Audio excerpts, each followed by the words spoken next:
अगला टॉपिक पर हम फोकस करेंगे हिमालय का महत्व, इम्पोर्टेंस ऑफ हिमालयाज।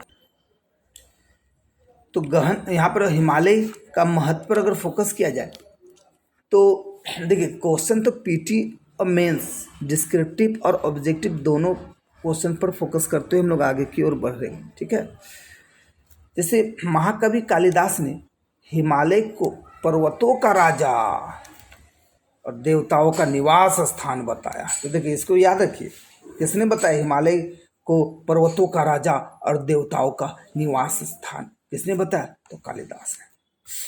हिमालय पर्वत की भौतिक रचना, स्थिति, विस्तार, संरचना आदि देश के लिए बड़े ही महत्वपूर्ण और उपयोगी है।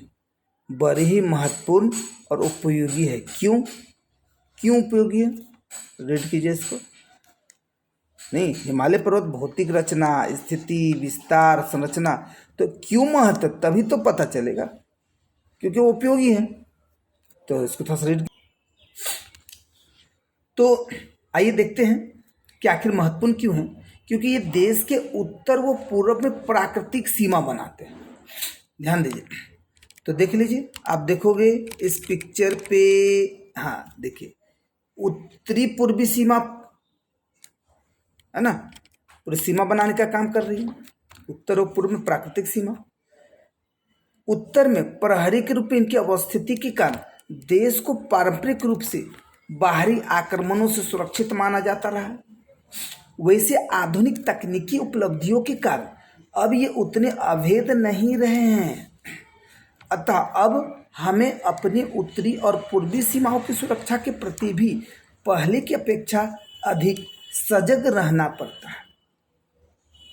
यह उच्च पर्वतीय दीवार उत्तर की ओर से आने वाली ठंडी ध्रुवीय हवाओं से भारत की रक्षा करती है। यह उच्च पर्वतीय दीवार उत्तर से आने वाली ठंडी ध्रुवीय हवाओं से भारत की रक्षा करती है। उत्तर से आने वाली ठंडी ध्रुवीय हवाओं से रुक जाने के कारण ही भारत की मौसमी परिस्थितियों में स्थिरता रहती है। नहीं, ये दक्षिण से आने वाली मानसूनी हवाओं को हिमालय से परे उत्तर की ओर जाने से रोकते हैं। इससे इन आर्द्र पवनों का लाभ भारत को मिलता है। ठीक है, तो आप देखोगे, ठीक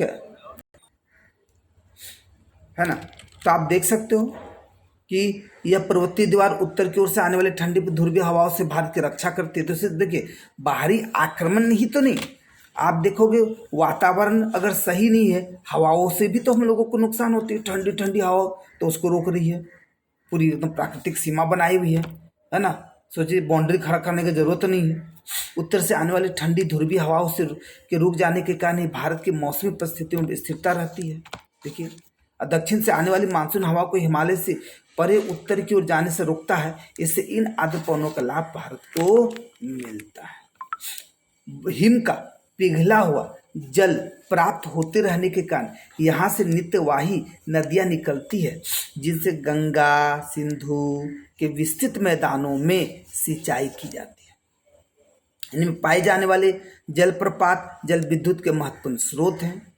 इनसे निकली नदियों द्वारा बहाकर लाई गई बारीक काप मिट्टी के जमा कर देने से गंगा सतलज के विशाल समतल व उपजाऊ मैदान बने हैं, जो भारत के लिए आर्थिक दृष्टि से अत्यंत महत्वपूर्ण है। यही नहीं, ये नदियाँ प्रतिवर्ष मिट्टी की नई परत बिछाकर नई मैदानों की उपजाऊपन का प्राकृतिक रूप से नवीकरण करती रहती है। यहाँ विभिन्न ऊंचाइयों पर जलवायु संबंधी भिन्नताओं के कारण विभिन्न प्रकार के वनस्पति, लकड़ी, कंद मूल, फल, गोंद, लाख, औषधियाँ, जड़ी बूटियाँ इत्यादि मिलते हैं। वनों से प्राप्त कच्चे पदार्थों पर देश के कई उद्योग धंधे आधारित हैं।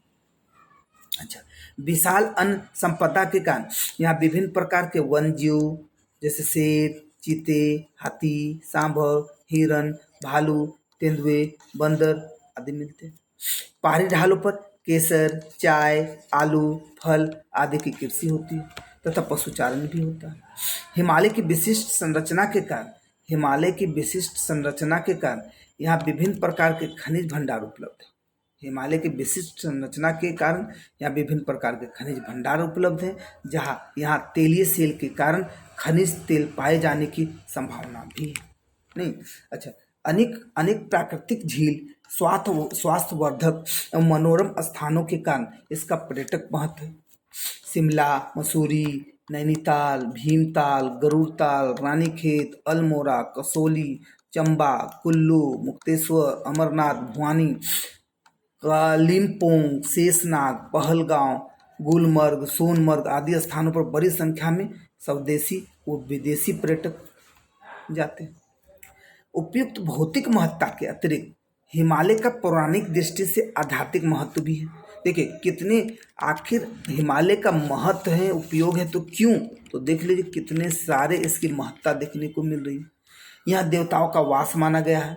बद्रीनाथ, केदारनाथ, अमरनाथ, कैलाश, मानसरोवर, विष्णुप्रयाग, देवप्रयाग, कर्णप्रयाग, हरिद्वार, उत्तरकाशी, जोशीमठ, गंगोत्री, यमुनोत्री आदि अनेक प्रमुख तीर्थस्थल यहाँ स्थित है।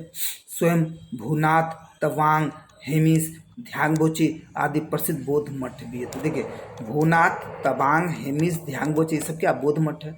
तो हो सकता है बहुत सारा नाम सुना भी होगा आपने, नहीं भी सुना होगा, कोई दिक्कत नहीं है, लेकिन उसको सुनने का, उसको याद करने का, ठीक है।